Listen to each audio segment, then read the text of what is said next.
Hello, little story lovers, and welcome back to TinyNest Stories. Today, we have a heartwarming tale about a very special hen and her friends. Are you ready? Let's begin. Once upon a time, on a sunny little farm, lived a happy, hardworking hen. Everyone called her the Little Red Hen because her feathers were as bright as the evening sun. She lived with her friends, a lazy dog, a sleepy cat, and a noisy duck. Now, they all loved to eat, sleep, and play, but none of them liked to work. One morning, as a little red hen pecked at the ground, she found some shiny grains of wheat. "Oh, what a wonderful find!" she clucked. "Who will help me plant this wheat?" she asked her friends. "Not I," said the lazy dog, who was busy napping in the sunbeam. "Not I," said the sleepy cat, stretching with a big yawn.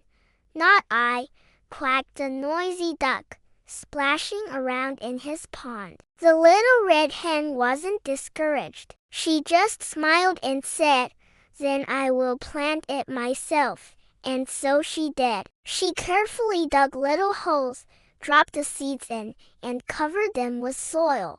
Every day, she watered the seeds and watched as little green shoots pushed their way up toward the sun. Weeks passed, and the little shoots grew into tall, strong stalks of wheat. Soon, they turned a beautiful golden color, which meant they were ready to be harvested. The little red hen called out to her friends again, "The wheat is ready. Who will help me cut it?" "Not I," barked the dog from his comfy spot.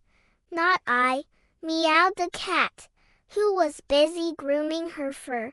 "Not I," quacked the duck, who was floating lazily on the water. "Then I will cut it myself," said the little red hen with a determined nod. She worked all day under the warm sun, using her beak and wings to cut down every single golden stalk. It was hard work, but she was very proud when she was done. With a big pile of wheat, she asked her friends, "Now, who will help me take this wheat to the mill to be ground into flour?" You can probably guess what they said. "Not I," said the dog. "Not I," said the cat. "Not I," said the duck. So, the little red hen gathered the wheat all by herself and carried it all the way to the mill. She huffed and puffed, but she didn't give up.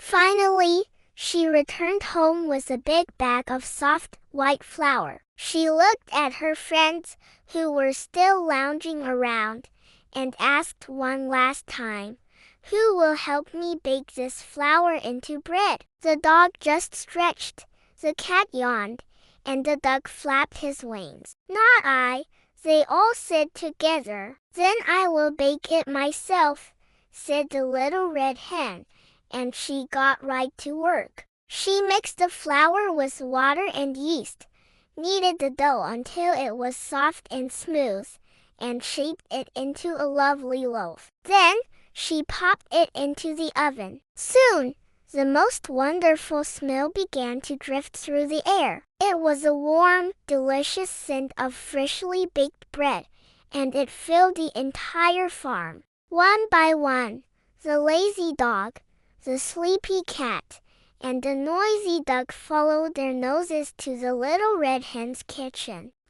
"That smells delicious," they all said, licking their lips. "Who will help you eat that bread?" The little red hen looked at them and smiled a wise little smile. "You didn't help me plant the wheat, cut the wheat, grind the wheat, or bake the bread," she said calmly. "So, I will eat it all by myself," and she did. She took a big bite of the warm, fluffy bread, and it was the most delicious thing she had ever tasted. She said happily. "This is a reward for my hard work." Her three friends watched, and their tummies rumbled. They felt very ashamed. They realized how lazy and unhelpful they had been.